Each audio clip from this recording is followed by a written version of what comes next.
Hola, hola, ¿cómo están? El día de hoy vamos a tener tremendo live, así que los invito a que se queden conectados y si ves este video después de las 9:30, no te preocupes que va a quedar grabado en YouTube y acá en Instagram. Muy buenas tardes, muy buenas noches a todos los que se van conectando a este tremendo live que vamos a tener el día de hoy con Raúl Fuentes, el que tiene una cuenta de inversiones justamente también, creador de contenido de inversiones llamado El Inversor Value. Así que vamos a empezar el día de hoy. Si tienen alguna pregunta o consulta, aquí abajo hay un buzón para que ustedes puedan hacer las preguntas que crean pertinentes y podamos justamente aclararlas todas y cada una de ellas. Así que no se olviden, aquí ya entró Raúl y los voy.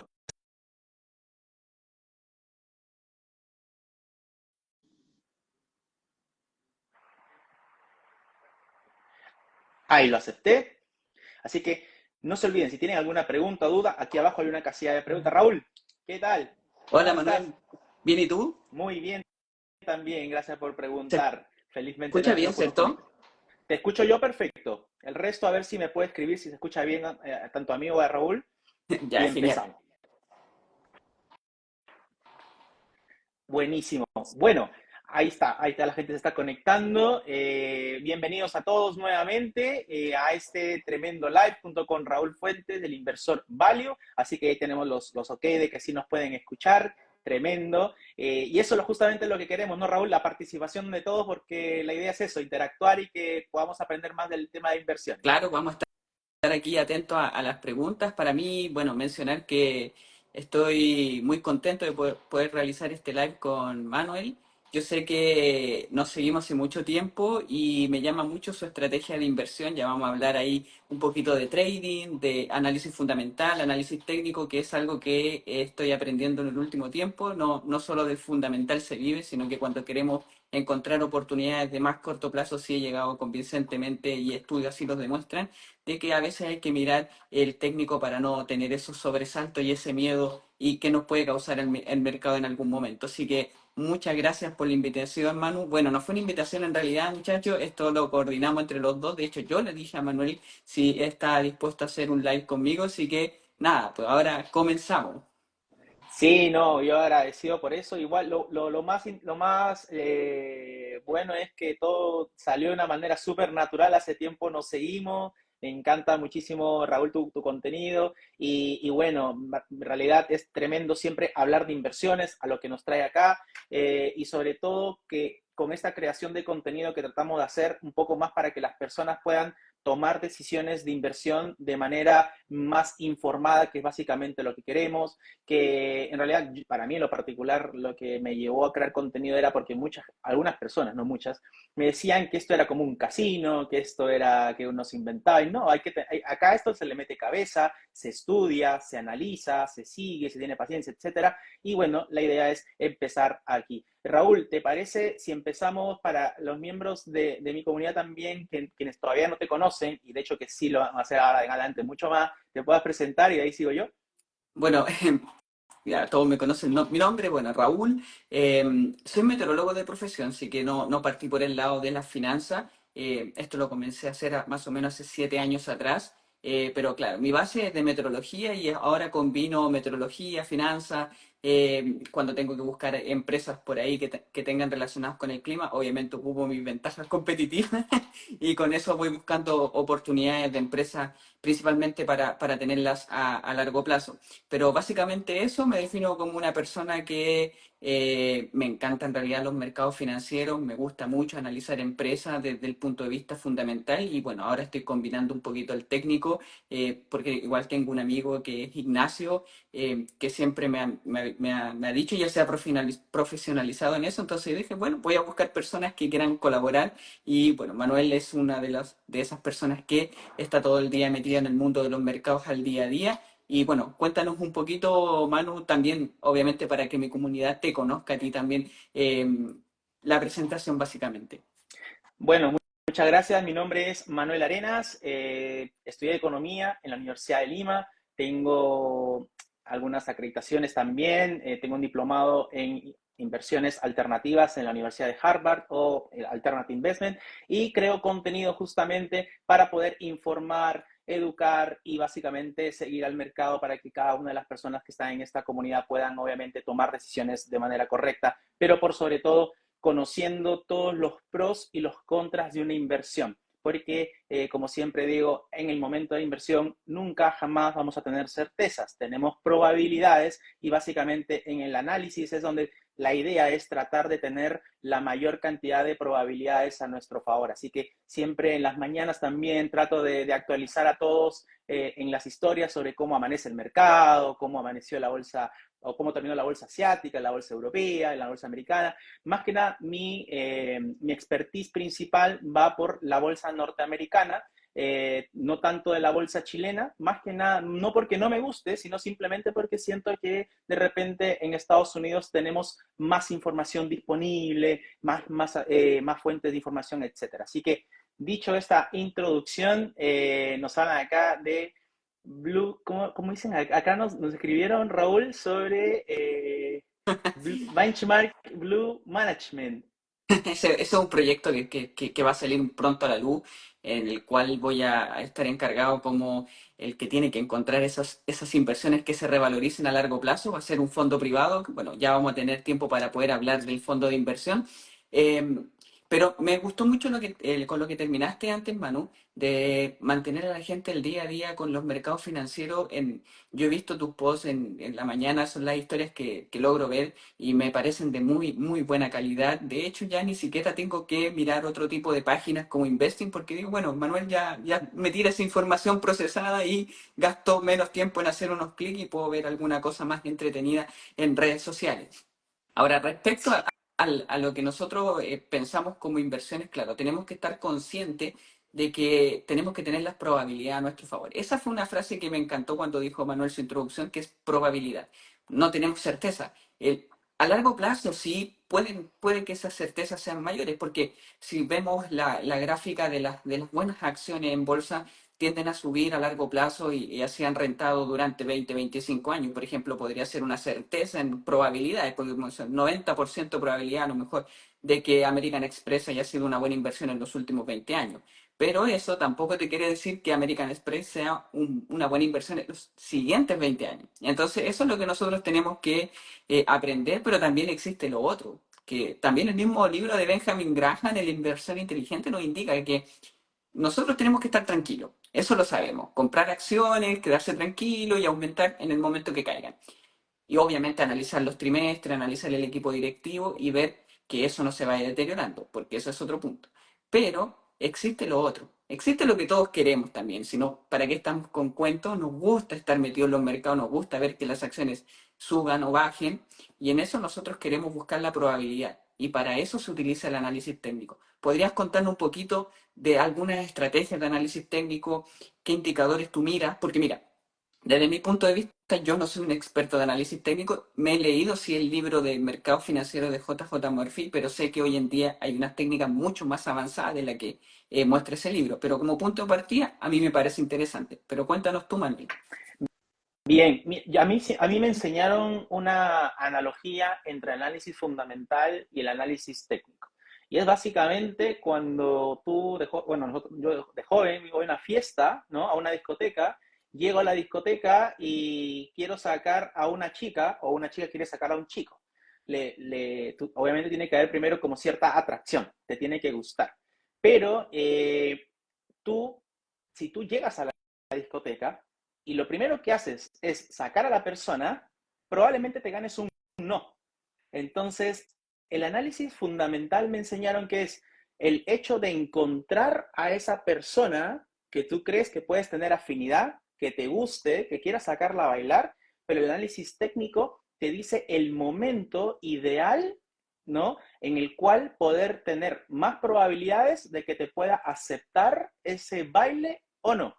Es como que me lo enseñaron ahí y yo me quedé súper metido en el cerebro porque me pareció tremendo esta definición de que en realidad siempre para las inversiones uno necesita el análisis fundamental que es lo que me enseñan en la universidad. O sea, yo, mira, como cosa muy breve, en la universidad estudié mercado de capitales, tengo mención en mercado de capitales y todo lo demás, pero nunca me enseñaron análisis técnico. O sea, y esto es muy tremendo, porque, claro, uno sale de la universidad con la teoría, y esto es súper tremendo, porque, claro, sabes conociendo cómo hacer la evaluación de la empresa, cómo sacar el Spider y todo lo demás, y Monte Carlo y, y toda la cosa bonita y preciosa de generar un portafolio de inversión, pero jamás me enseñaron el análisis técnico. Y es que algo también que yo creo que es algo mejorable en las universidades, que podrán enseñarnos porque al final te das cuenta que esas dos variables son determinantes. Y una de las maneras, por ejemplo, para poder encontrar buenos precios de entrada en un determinado instrumento, creo que se puede decir que es lo más simple, el soporte y la resistencia. A veces uno dice, oye, pero esto es algo obvio, sí, pero mucha gente no lo usa y no sabe de la importancia también de entender lo que es un soporte y una resistencia. Aquellas personas que no conocen este término, en realidad para ponerlo muy en sencillo, es como que cuando estamos en esta habitación, yo tengo una pelota de tenis. Si yo esa pelota la tiro con mucha fuerza al techo, no va a pasar al segundo piso porque es un piso de concreto. Igual de la misma manera, yo la voy a tirar la misma pelota al suelo y no la va a romper. Lo que va a hacer normalmente es que rebote y cuando la tiro al cielo va a caer. Entonces ahí tenemos la primera definición de análisis técnico, soportes y resistencias. A menos que yo pueda tener una bola de acero o lo que sea, el metal más fuerte que de repente rompa ese techo y claro, allí se rompe esa resistencia, ese techo y podamos encontrar nuevos puntos. Entonces, hay que tener en cuenta que en el análisis técnico los precios tienen memoria.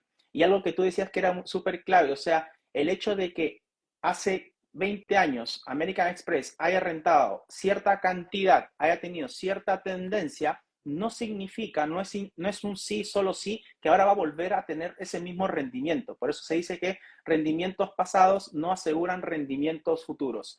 Entonces, bajo esta premisa, lo primero que yo detecto en el análisis técnico de manera más sencilla, los soportes y las resistencias, pisos y techos para poder identificar justamente un buen precio de entrada en un instrumento. Puedo haber hecho un buen análisis, pero de repente ya esté el precio llegando a un techo.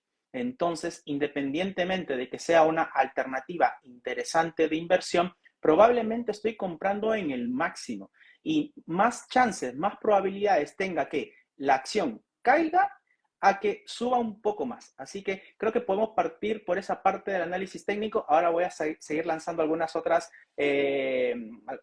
indicadores técnicos adicionales para poder avanzar. Pero tú, en tu caso, Raúl, ¿qué indicadores o qué ratios fundamentales tú verías primero para seleccionar una acción? ¿En qué te fijarías inicialmente?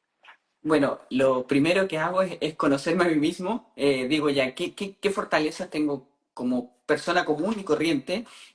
Mirando el entorno, digo, bueno, ¿qué necesidades hay? Por ejemplo, me he dado cuenta que el reciclaje es un tema muy interesante. No está en boga de todos actualmente, pero obviamente uno lo ve en el día a día, las personas siguen reciclando, entonces digo, ok, voy a buscar empresas que hagan eso.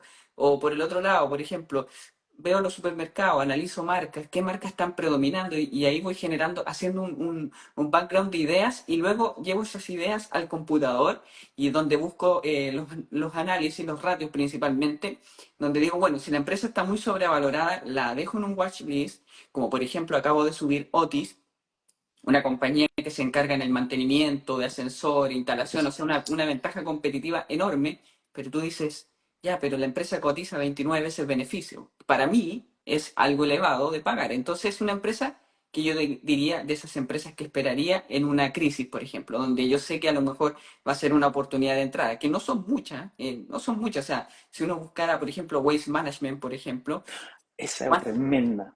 ¿cuántas veces te ha dado correcciones Waste Management? Y de hecho, me quedé con gusto a poco porque yo la vi caer en el 2020, cuando llegó a $80 por acción, y dije, no, que caiga más, que caiga más.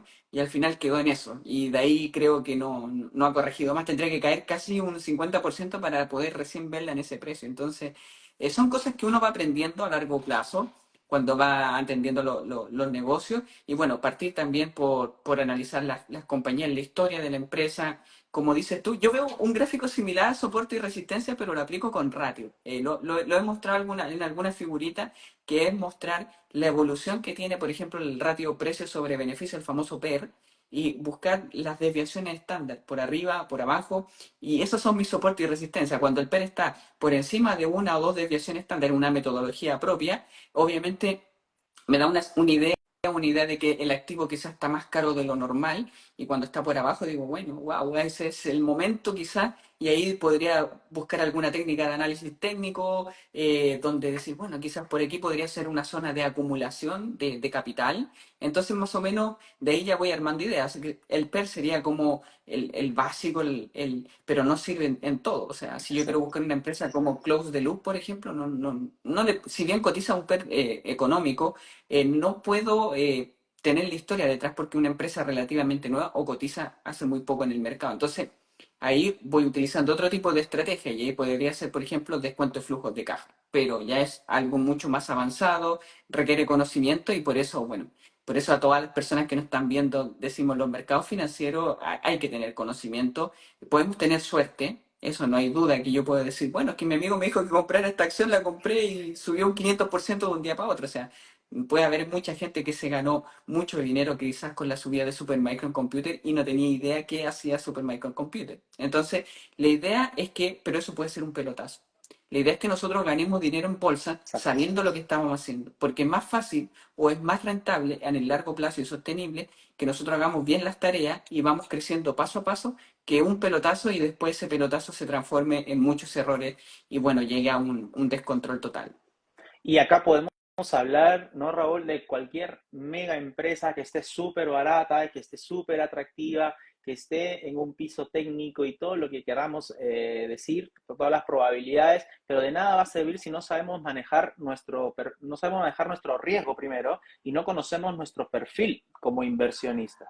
Porque esto es muy clave. Muchas personas invierten de repente en una acción que tenga un PER muy alto, que esté en niveles de sobrevaloración, pero que simplemente la está comprando porque el fulanito se la dijo en la fiesta, en la reunión, porque la vio de repente, porque en internet todos hablaban de la misma, y el famoso FOMO de no querer perderse esa oportunidad, simplemente la compran por comprar. Muchas veces me he encontrado con personas que yo les digo, oye, pero ¿por qué tomas esta acción? No, lo que pasa es que la escuchaba y la veía que subía todos los días y no quería perderme ese rally alcista o esa pasada, ¿no? Y justamente es algo muy similar, y esta es una palabra que a mí me quedó en la mente, la famosa frase de la pasada, porque esta frase de la pasada la escuché mucho con una acción acá en Chile en el 2020 que se llama LATAM, que justamente cuando entró en un proceso de Chapter 11, de bancarrota, la empresa estaba literalmente cerrando puertas porque estaba con la pandemia los afectó, todo estaba en tierra, y era una acción súper rara porque Chapter 11 y la acción lo único que hacía era subir. Y fíjate que cuando yo consultaba por qué compran Latam, y muchas personas, y esto es un común denominador, no sé si te pasó, pero mucha gente me decía varias cosas. Uno, esta es la empresa de Piñera, no puede quebrar. Primero, no puede quebrar, ahí entramos en un problema. Dos, que esta es la empresa bandera de Chile, ¿no? Y básicamente es que el gobierno decía que la iban a rescatar. O sea, definitivamente tomar una decisión simplemente por puro FOMO, y fue muy interesante, sí, porque en general subió muchísimo luego de la primera caída, y la gente era como que ponía 1 millón de pesos y a la semana sacaba 2 millones. Decía, metían 3 millones y sacaban 7 millones. Metían 5 millones y sacaban 10 millones. Y era como que, oye, no, esto es muy fácil. ¿Y qué hacían? Se endeudaban, compraron en el pic, y viene cuando diluyeron a la empresa y comenzó a caer fuertemente. Y hay muchas personas que todavía quedaron ahí atrapadas en precios altos y simplemente compraban por un desconocimiento. No compraron por hacer un análisis, no vieron las finanzas, que es súper clave, es la sangre del cuerpo, no vieron las finanzas, no vieron ni siquiera tampoco el análisis técnico, que rompió todos los pisos por haber, un poco más estaba en el piso -1, y la mandaron al mercado OTC, la deslistaron de Estados Unidos. ya que es clave también saber que cuando una empresa es deslistada de Estados Unidos se va a golpear. Entonces, claro, mucha gente invierte a veces por no querer perder ese FOMO. Y ahora nuevamente se comienza a hablar mucho de la TAM, ¿no? Sí, bueno, ahora actualmente andan rumores de que la TAM quiere pedir nuevamente ser listada en la bolsa de Nueva York. Lo más probable es que lo sea, pero las lecciones que nosotros entendemos es que, bueno, primero la TAM tiene una naturaleza de negocio bastante difícil. O sea, yo diría que dentro de los negocios más difíciles de valorar son las empresas cíclicas. En esta categoría cae CAP, cae Vapores, cae LATAM Airlines, American Airlines, Canadian. Air Canada. Entonces, este tipo de empresas son muy sensibles al ciclo económico y el problema grave que tuvo la TAM fue que tenía una elevada deuda. Y lamentablemente, muchachos, cuando uno le debe algo al banco o a sus acreedores, no tienes otra solución si no tienes ingresos, que fue lo que le pasó a la TAM durante el 2020, estás condenado a la quiebra. Y lo que veíamos simplemente eran subidas y bajadas de especulación, rumores y nada más. Entonces, mucha gente obviamente quedó atrapada en esa acción y las pérdidas han sido horrorosas. Pero las lecciones que nosotros tenemos que aprender de eso, bueno, es estar lo más informado, como lo decía el otro día mi esposa, acá me decía en la casa que la doctora Polo siempre dice, edúquese, edúquese para que no le den gato por liebre y siempre cuestionense todo lo que anda en internet.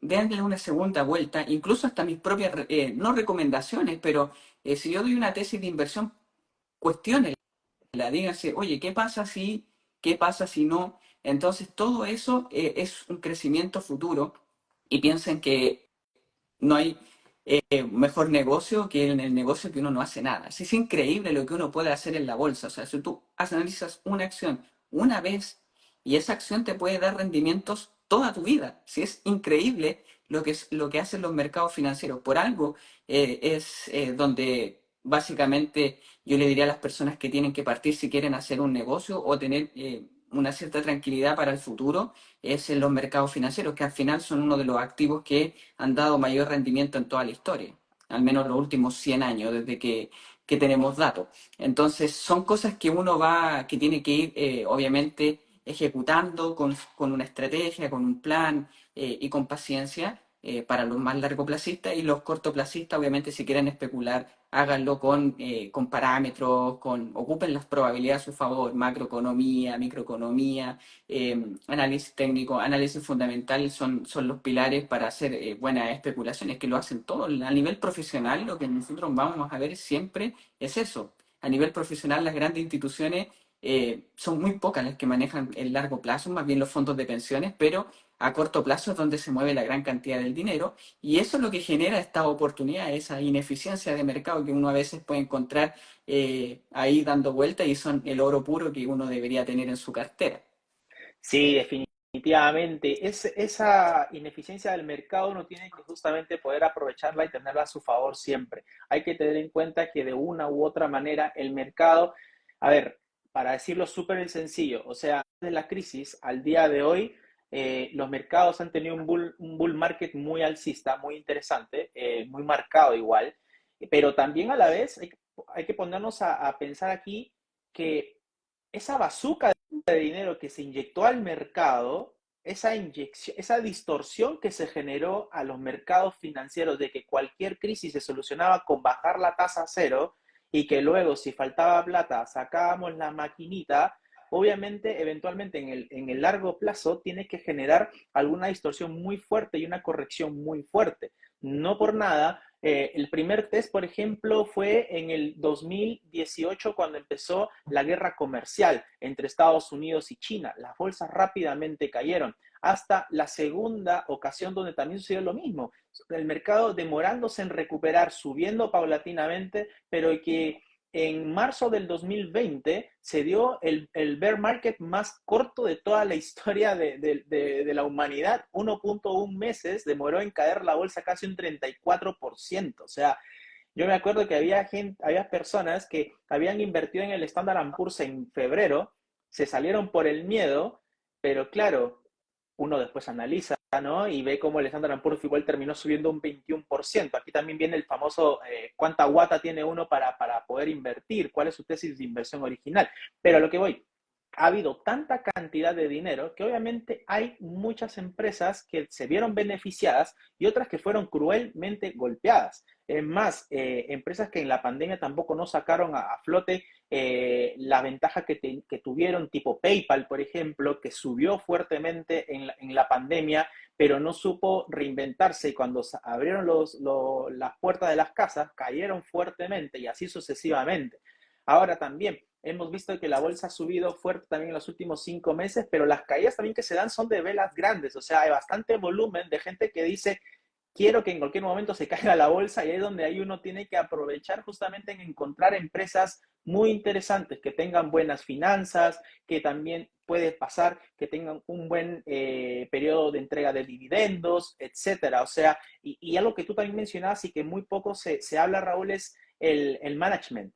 Eso creo yo que es vital justamente en una empresa que no muchas personas tampoco ven eso, ¿no? Muchos nos centramos obviamente en los números, pero también creo yo que si uno tiene buenos números, pero mal manejo corporativo, eventualmente las malas decisiones pueden tumbar toda esa cultura empresarial de una empresa y poder tumbarla. Así que eso es un caso puntual también, por ejemplo, a Disney, que tuvieron que sacar a su CEO para traer al que realmente era el anterior, que era Bob Iger, como que el salvavidas, pudiendo tenerlo. O cuando falleció Steve Jobs, y era como que Apple a la deriva, ¿qué hacemos ahora? Y yo me acuerdo, por ejemplo, cuando pusieron en discusión, como ya era accionista, y te llega una cartola para que puedas votar, y ahí estaba como la terna, ¿no? Hay que a veces hacer la pega de poder investigar un poquito quiénes son esas personas para poder votar, porque al final uno se da cuenta de Tim Cook quién era, muchas personas probablemente no lo conocían, pero si se hubieran dado cuenta que él era el CFO de Apple antes de y que era muy ordenadito, tenía obviamente muchas ventajas y yo de una u otra manera voté por él. Pero es muy importante ver justamente quiénes son los líderes de estas empresas.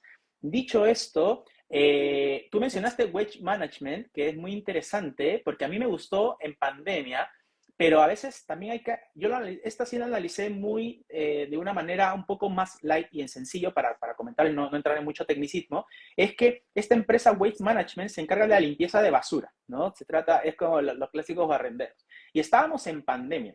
Entonces, obviamente, si la gente estaba metida en casa, igual iban a consumir basura. O sea, igual iba a haber basura que tenía que ser limpiada, tenía que ser sacada. Y Waste Management también le sacó bastante figura en ese lado. Pero allí quiero entrar también, Raúl, al segundo aspecto, el segundo indicador técnico que a mí me gusta mucho, que yo conozco, que manejo, perdón, que es la media móvil. Las medias móviles es un indicador que nos pueden señalar tendencia alcista o bajista de largo plazo. Y aquí uno puede usarlo para dos variables que justamente hace un poco alguien preguntó, la diferencia entre inversión y especulación. Porque de una u otra manera, las medias móviles te pueden decir si en el corto plazo hay una tendencia bajista en la cual uno se puede ir short, que es ganar a la baja, o se puede ir largo, que es ganar al alza. Ayudan mucho a poder identificar pisos y techos, anexándolo justamente con los soportes y resistencias.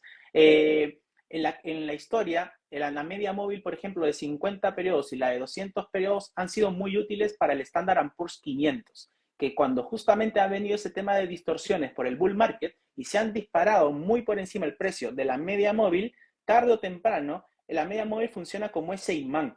Al final de cuentas, cuando hay alguna corrección de precio, los precios tienden a caer y normalmente llegan hasta esa media móvil que nos pueden suponer un buen punto de entrada. Así que yo creo que cuando uno hace un análisis fundamental y quiere ver el momento preciso, entre comillas, con la mayor cantidad de probabilidades para poder tener éxito allí, sería usar las correcciones, esperar la media móvil y cuando llegue esa media móvil esperar una confirmación. ¿Qué es la confirmación? Simplemente que en esa media móvil el precio comience a rebotar y no rompa ese piso. Así que a mí me gusta mucho la media móvil de 50, la de 200, sobre todo uso la exponencial porque le quita un poco algunas distorsiones y en el corto plazo funciona mejor, así que cada uno la puede utilizar ya en gráficos de 5 minutos, de 10 minutos si quiere hacer trading, de una hora, etcétera, pero también funciona bastante sobre todo para poder tomar alguna acción a largo plazo.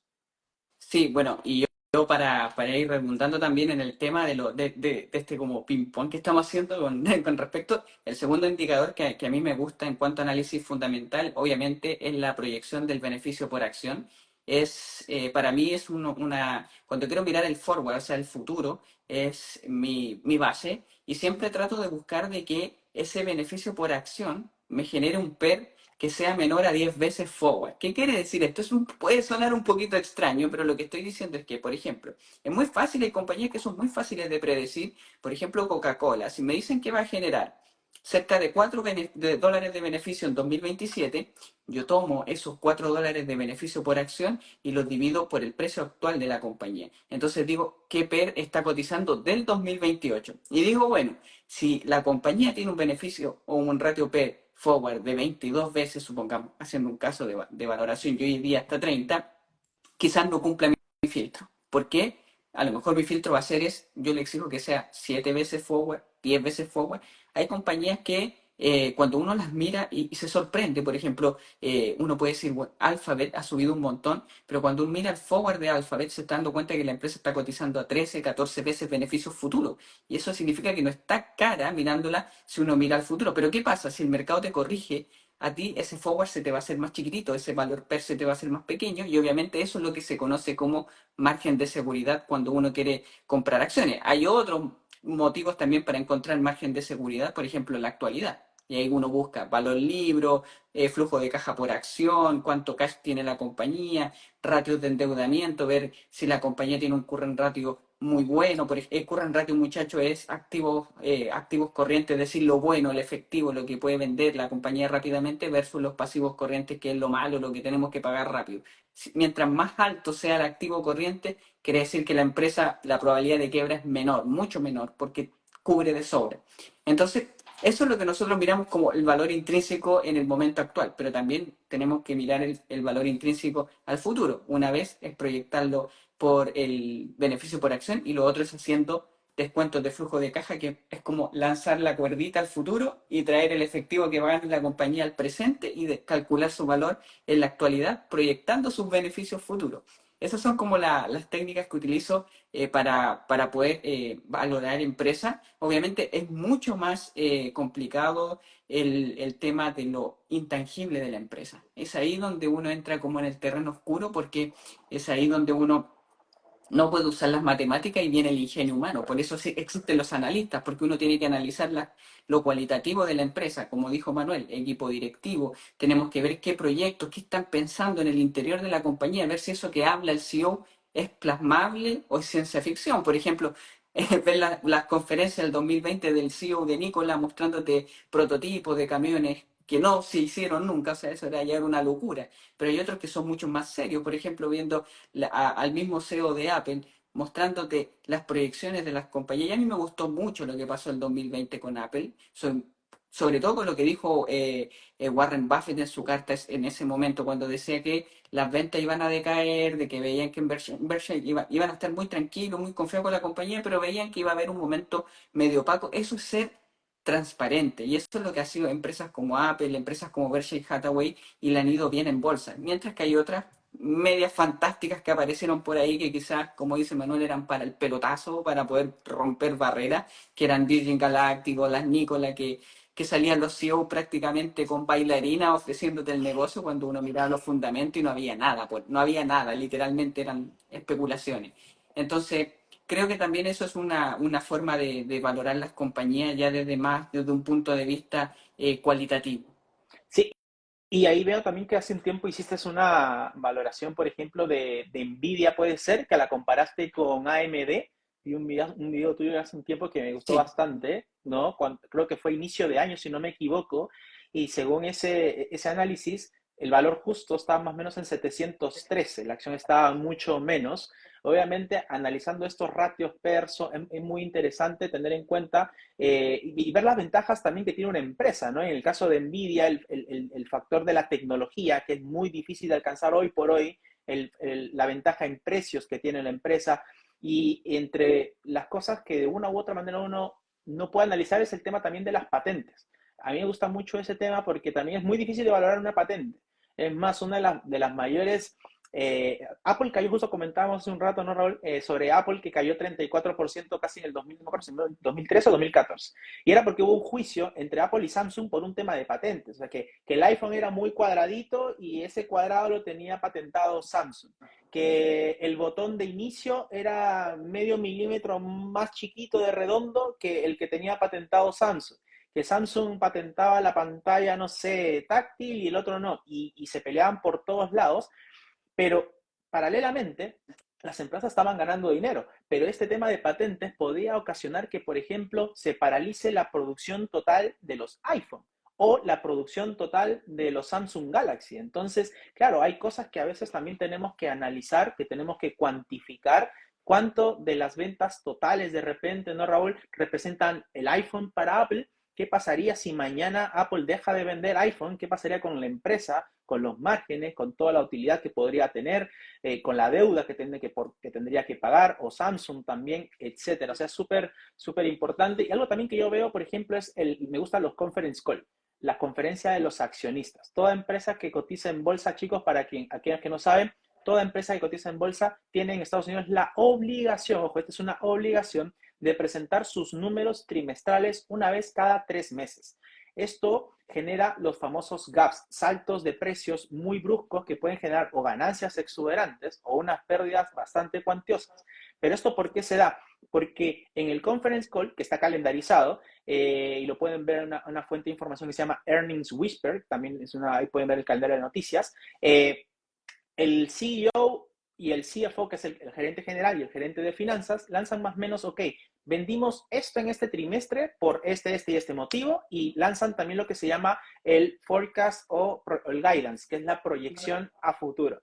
Y una vez, por ejemplo, salía, ya no me acuerdo qué año, en Chipotle, salía el CFO diciendo, hemos tenido el mejor trimestre de toda la historia de la empresa, pero en los próximos trimestres nuestras ventas van a caer casi un 30%. Entonces, claro, te está diciendo que vendieron bastante, que nunca les había ido tan bien, que eso es bueno, y la acción en el aftermarket estaba subiendo fuerte, hasta que dijo, pero creemos que en el futuro vamos a vender menos, y eso hizo que la acción cayese casi un 20%. Entonces, siempre es bueno y vital ver lo relacionado con la empresa, todo el ecosistema, todo lo que la puede impactar. Por eso también cuando hubo ayer, por ejemplo, el terremoto, o antes de ayer, el terremoto en Taiwán, se hablaba mucho de TSM, pero poco se hablaba de las empresas a las cuales le vende TSM, como Nvidia, como Apple, a ver si se rompía o no la cadena de suministro. Que hablando de cadena de suministro, justamente, Raúl, acá hay un tema muy puntual, ¿no? Con la cadena de suministro, con el fenómeno del niño, con sobre todo empresas relacionadas a este rubro. Sí, bueno, yo tengo hice una tesis y adquirí algunas acciones de Navios Maritime Partner, que también es una empresa de navíos similar a Vapore. Obviamente Vapore es un negocio distinto porque Vapore prácticamente es una participación en Hapag-Lloyd. Entonces uno tiene que mirar Hapag-Lloyd y después Vapore. Pero se relaciona con todo lo que está sucediendo en el canal de Panamá. Las precipitaciones en condiciones del Niño tienden a decrecer en todo el sector de Panamá y eso provoca obviamente que el famoso canal se seque. Eso es lo que está pasando. Ha sido un niño muy intenso y obviamente las precipitaciones han disminuido bastante en esa zona y eso está provocando de que los barcos estén atascados. ¿Y qué pasa? Que empiezan a subir el precio de los fletes porque tienes una demanda detrás porque vayan pasando esos barcos, pero están detenidos. Los que están por salir te dicen, ya, ok, yo voy, pero tengo que esperar más, te tengo que subir el precio porque el otro está detenido, entonces el cuento y empieza a subir. Otro que se ha visto afectado, y lo vimos hace un día, fue el precio del cacao, que prácticamente se disparó, era peor que la subida de Nvidia o la subida de Bitcoin en unos meses, porque esto fue muy rápido como saltó el Exacto. cacao y también tiene un efecto meteorológico detrás y está relacionado con la baja de precipitaciones en todo lo que es la Amazonía, en Colombia y obviamente si tú tienes una demanda por cacao, pero tienes poca oferta porque la producción no da, es lo que provoca que el precio se dispare. Y eso es lo que detrás de mis tesis de inversión, al menos en Dole Fresh del Monte, estoy, y bueno, Bill Gates también tendrá sus razones de por qué está haciendo un terrateniente a diestra y siniestra, y esto se debe a que obviamente todos estos cambios climáticos te van a ir generando que lamentablemente los alimentos sigan subiendo de precio, sobre todo los alimentos naturales, fruta y verdura, la carne, por todo esto del agotamiento, no es que necesariamente el agua se vaya a agotar, sino que va a aparecer en otras zonas donde no lo había y en esas zonas donde los suelos tienen otro tipo, porque todo esto necesita adaptación, no es que empiece a llover más en una zona y esa zona el terreno se adapte, se fertilice, no, es todo un proceso que tarda años, décadas o milenios incluso. Entonces, en base a todo esto, es donde pueden haber ventajas de alguna zona sobre otra, pero mientras la demanda siga creciendo y la oferta siga siendo limitada, incluso decreciendo, pueden pasar efectos en materias primas, el arroz, el trigo, ya lo vimos en el cacao, hay otras ya que son muy predominantes, como por ejemplo podría ser el arroz en Japón o en Vietnam, cuando las precipitaciones decaen, el precio del arroz se dispara. Entonces todo eso lo conocemos a través de mezclando esta meteorología con las precipitaciones, perdón, con las finanzas para, obviamente, los que quieran invertir en materias primas. Creo que las materias primas es interesante, ese es un lugar de especulación pura, Pura. donde se podrían aplicar estos conocimientos y podrían haber, ¡buah! Efectos, ¡buah! Sí, y aparte uno no se da cuenta, ¿no? Que ahí a veces nacen las distorsiones económicas también. O sea, la inflación, por ejemplo, entre la guerra entre Ucrania y Rusia, por abajo de Ucrania pasaban muchas tuberías de petróleo.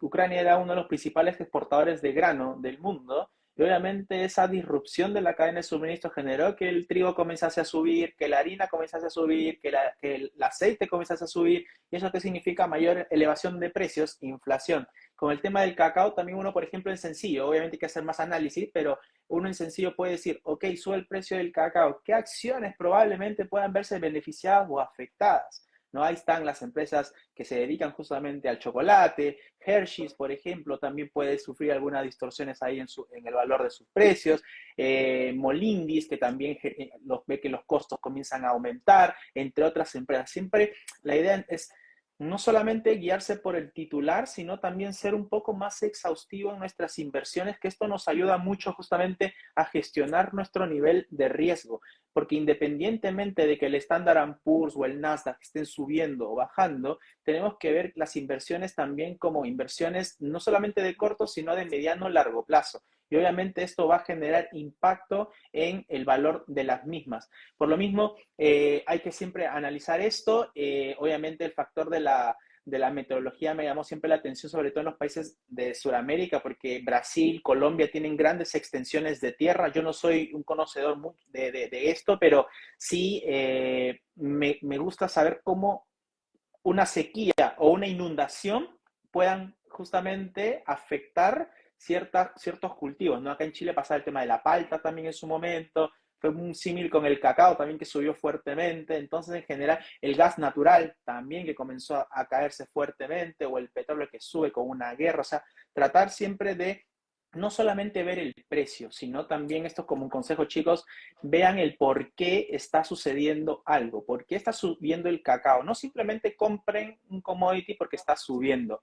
Lo mismo sucede con el petróleo. ¿Por qué está subiendo? ¿Por qué hay un conflicto de repente en este momento en Medio Oriente? Ahora, pero ¿podría seguir subiendo o no? Porque también podría parar. Pero si das una noticia que de repente Irán con Israel están casi a punto de lanzarse misiles y esto puede incrementarse, eso puede generar obviamente que el barril de crudo suba. Así que siempre, obviamente, tratar de ver no solamente, pienso yo, no, Raúl, el precio, sino también todo el ambiente en general, porque eso nos va a ayudar a tomar mejores decisiones y pasarla bien, en realidad, en el momento de invertir. Sí, exactamente. De hecho, bueno, el petróleo, hay un gran inversor que es García Paramés, tiene varios estudios relacionando el petróleo con la oferta y la demanda. Tenemos que tener también Bueno, el petróleo es bastante complejo porque no es, depende de geopolítico, depende de decisiones gubernamentales, depende de reservas, depende de dónde haya nuevos yacimientos. Obviamente ahora, actualmente, la OPEC tiene un peso menor que lo que era en los años 70.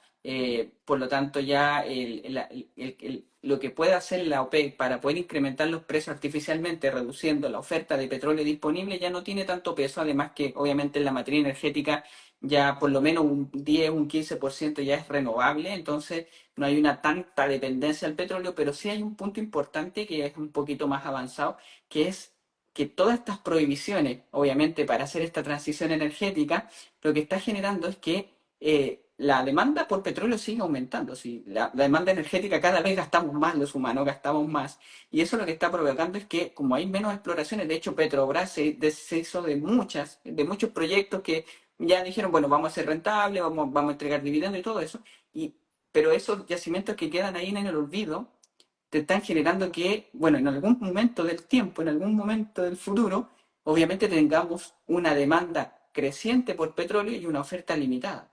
Y eso, pero eso es más de largo plazo, no es que vaya a pasar de que a la noche a la mañana el petróleo se valorice. Exacto.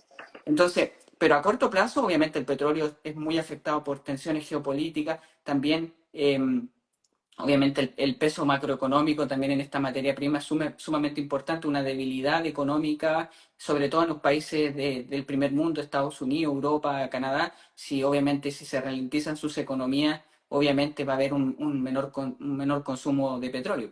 Y no sé, pues Manuel, yo creo que ya llevamos 45 minutos, yo creo que dejamos un espacio para preguntas y Sí, damos... me parece. Justo acá tengo una pregunta, Raúl. Mira, que nos dicen, American Airlines toca mínimos anuales desde el punto de vista fundamental, ¿cómo la ven? Ahí, por si acaso, antes de responder, Raúl, un segundito nada más. Acá abajo hay una casilla de preguntas, chicos, así que si tienen alguna pregunta, este es el momento de hacer las consultas y se la vamos a ir respondiendo, obviamente. bueno, Warren Buffett se salió en el 2020 y creo que fue una tesis acertada. O sea, es un crack Warren Buffett. Se salió cuando tenía que salirse de las aerolíneas. Ahora, todo depende. A ver, American Airlines, el problema que tiene es una deuda excesiva. Ese es el problema que tiene American Airlines. Si la economía de Estados Unidos no llega a esa famosa recesión, no llega, obviamente la economía puede ralentizarse, pero no necesariamente llegar a una recesión.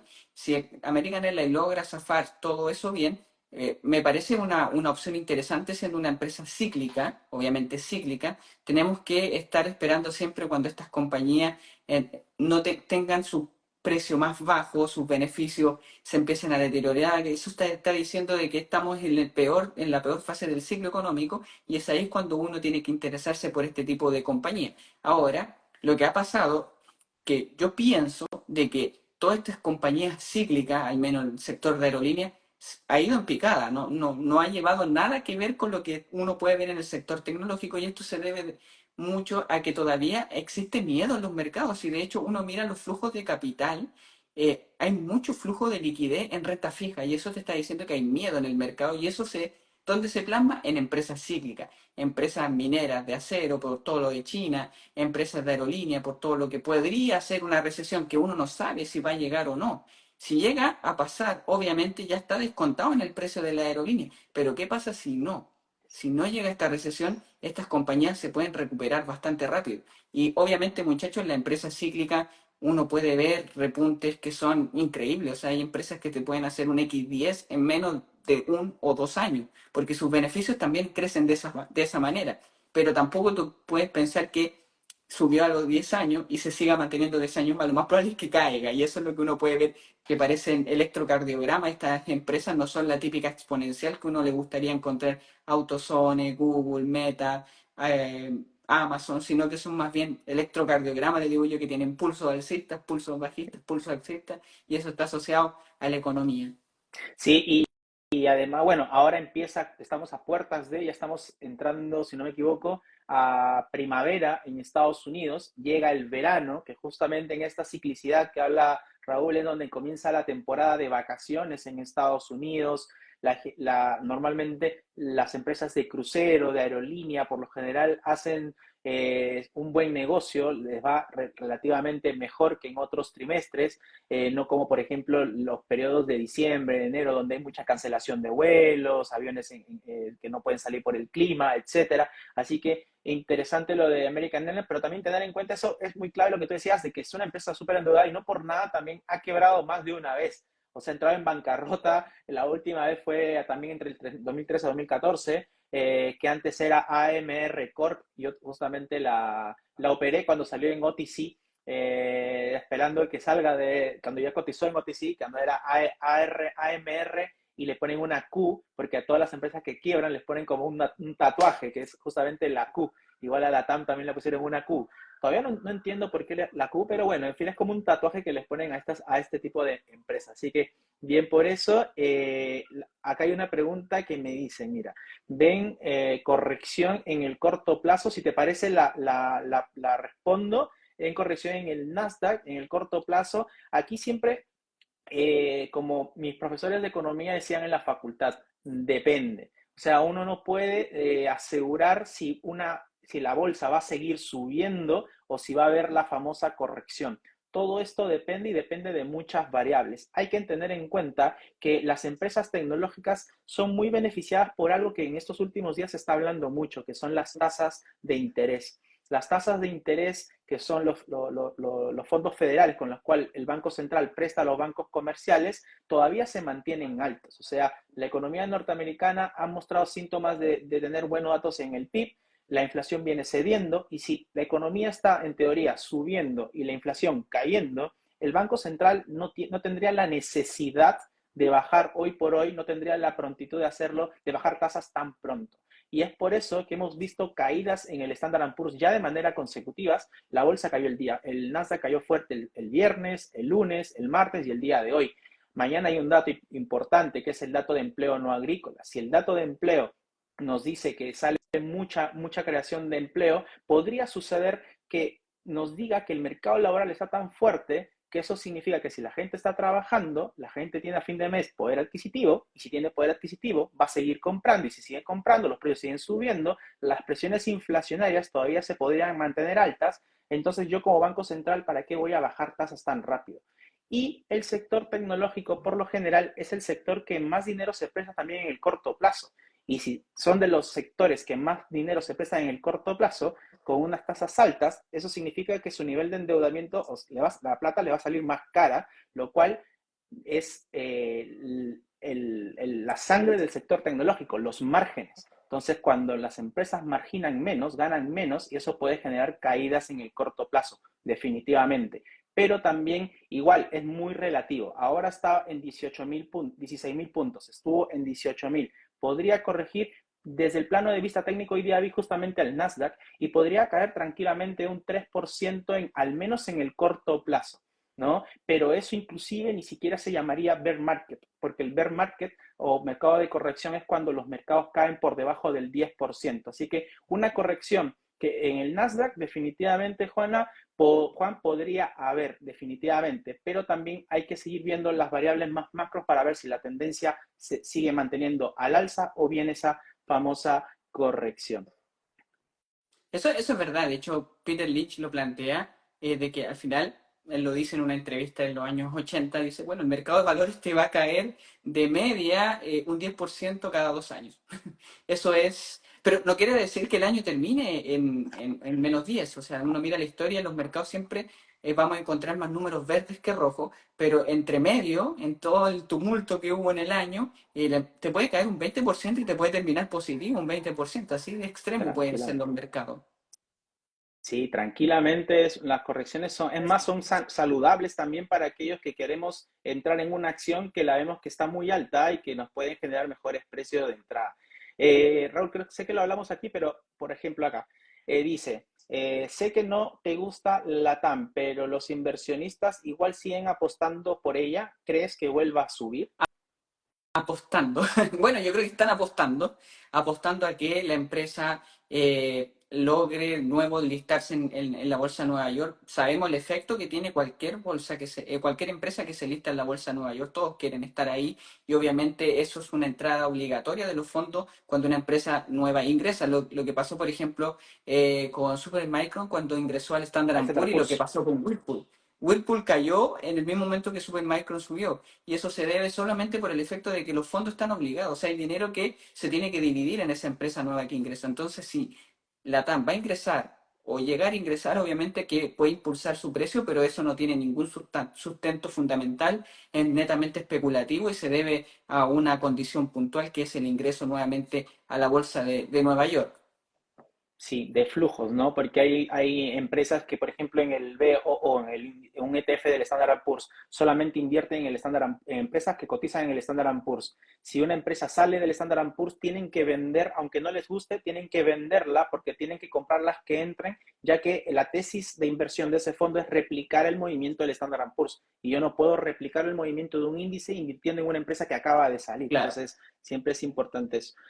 Ahora, esta es una clásica pregunta, así como hay mucho mercado, dicen, ¿India será el futuro? Bueno, en realidad hay muchos países en los cuales les llaman el futuro, ¿no? Antes hablaba de China, que es el futuro, y bueno, China con los factores. A mí no me gusta, por ejemplo, cuando a un mercado le afecta mucho el tema político, o sea, cuando hay mucho tema político, nos distorsiona el análisis en lo particular. En el caso de la India, me parece que todavía las barreras de entrada no son tan amplias como se desearía tener, caso Estados Unidos, caso de repente la bolsa de Brasil o la bolsa europea, pero me parece que cuando hay más barrera de entrada, también los costos aumentan. Es más difícil, más dificultoso para personas extranjeras entrar a ciertos mercados. No sé qué opinarías tú por ahí. Bueno, del lado de India, bueno, aquí estando en Canadá he conocido mucha gente de India, hay mucha gente de India acá.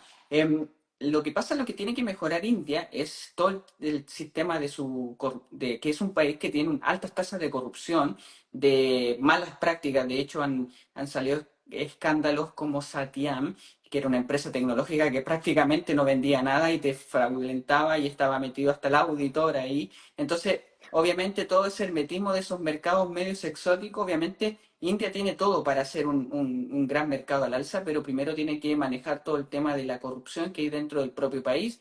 Mientras veamos esas señales, obviamente nosotros podemos invertir y beneficiarnos a través de ETF de India, pero así como empresas particulares, yo lo veo bien difícil. De hecho, la familia Gautama Adani tuvo caídas estratosféricas en acciones por también casos de malversación. Entonces, es un país complicado, India, porque es demasiado multicultural. Dentro del propio país se hablan como 300 400 lenguas. O sea, es un país dentro de muchos países y por lo tanto no es tan fácil poder lograr entender que sí, de que sí va a crecer, lo va a hacer, pero lo recomendaría más como un portafolio diversificado, algún tipo de ETF, pero así en empresas individuales te puede saltar cualquiera de un día para otro, aunque tú tengas leído los informes anuales, te resulta que el auditor cometió un error misteriosamente y se te fue a hacer una inversión. Entonces hay que tener cuidado ahí con India. Totalmente. Bueno, ya casi estamos en una hora, Raúl. Sí, sí, yo. Vamos a dejar una última pregunta, nada muy corta, porque creo que está buena, y ahí vamos cerrando. Que era básicamente es esta de acá, y agradeciendo a todos los chicos que han grabado en YouTube, por ejemplo, este live también, y en nuestros perfiles. ¿Qué opinan del rendimiento de Navios Maritime Unit y por qué? Yo no la conozco. ¿Tú la Navío, bueno, conoces? es una empresa que yo conocí con un chico español que hablamos hace más dos años, que él es experto en todo el tema de navíos. Obviamente yo quise tener una segunda opinión y cuando analicé la empresa me pareció bastante barata, cotizando un valor libro de 0.3.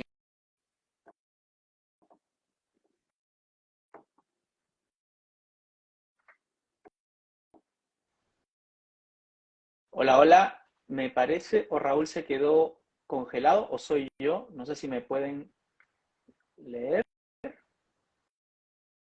Hola, hola, hola, hola, ¿cómo están? ¿Me pueden ver a mí? No sé si me escuchan, soy yo, Raúl. Hola, hola, ¿cómo están? Salió Raúl. ¿Me escuchan a mí? Raúl se fue. Bien, pero ¿me escuchan a mí o no? Raúl quedó fuera, Raúl se fue. ¿Me escuchan a mí? ¿Me escuchan bien o no? ¿O también soy yo? Sí, a mí sí. Sí, excelente. Voy a ver si está por acá Raúl otra vez para poder invitar. Sí, Raúl se quedó congelado y acaba de salir del live. Voy a ver si lo puedo encontrar nuevamente. A ver. Porque también justo me comentaba que en Canadá en este momento está entrando una tormenta de nieve. Puede ser justamente ese factor también. Así que, bueno, igual mientras damos un pequeño tiempo a Raúl para que se conecte, les quería comentar que va a quedar grabado este live en mi canal de YouTube, manuel.finance, y también en nuestros perfiles por si acaso para que lo tengan presente, ¿sí? Vamos a ver si está Raúl acá. Creo que ha tenido un problema de conexión. Sí, Raúl es tremendo, Claudio, es muy estudioso, es tremendo genio, súper buen profesional. Y bueno, parece que todavía no está. Mientras tanto, igual agradecerles a todos, creo que ahí vamos a ir cerrando para que quede grabado el live. Agradecerles a todos por haberse conectado a este live. Va a quedar obviamente grabado este live. Fue tremendo tener a Raúl el día de hoy. Así que aquellas personas que no lo siguen, por favor, júntense con él, síganlo, que es tremendo, lo sigo hace mucho tiempo, una persona súper profesional, y lo que más nos interesa, hablar sobre inversiones con ustedes sin ningún tipo de sesgo, simplemente lanzarle las oportunidades o sea, las noticias que vemos en el mercado. Recuerden algo importante y con esto me despido. Cuando ustedes escuchen alguna oportunidad de inversión, alguna tesis de inversión o algo que se hable o algo que yo hable inclusive, escudriñen, analicen, comparen, certifiquen que esa información es verdadera, es real. Tienen ahí en google.com, en Investing, en CNBC, en Bloomberg, para que puedan justamente tener en cuenta. Acá está Raúl y ya lo voy a aceptar para que se pueda conectar. Acá ya lo estoy aceptando. Vamos a ver si, para darle ya la finalización, Raúl. No, sé. Justo estaba.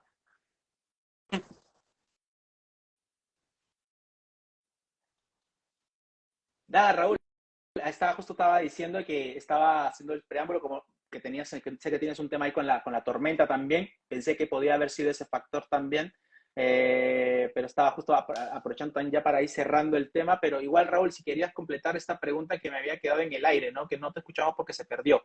Ah, La bueno, de sí, navíos. la de navíos marítimos. Bueno, la empresa la analicé por un amigo de España que en realidad mostró la tesis de inversión y yo dije, "Va, me parece interesante, si es una empresa con buenos fundamentales, ¿por qué no analizarla?" Y cuando llegué al valor real de la empresa me dio aproximadamente cerca de $100 por acción, pero obviamente como son negocios cíclicos de no mucha calidad, para que vamos a estar, hay que ser sinceros, no son empresas tipo Google, Mastercard ni nada de eso. El valor actual me pareció bastante interesante y decidí comprar acciones a cerca de $28 por acción. Pero ¿qué pasó? Que salieron de estas noticias de que la CEO quiere aumentar su stake dentro de la compañía. Obviamente tiene información privilegiada que yo no manejo y obviamente ella hizo que en realidad prácticamente compró 3 millones de acciones en menos de 2 semanas y eso provocó de que obviamente los fondos de inversión le llamaran la atención de por qué había tanta compra dentro de esa compañía. Empezaron mucho a analizar, entre esos Jeffries, y obviamente aumentaron los target price casi a $65 de venir de 28, eso es casi duplicar y eso pasa muy pocas veces. O sea, cuando uno ve los target price de las compañías, siempre te lo aumentan un 10, un 15, un 20, son muy...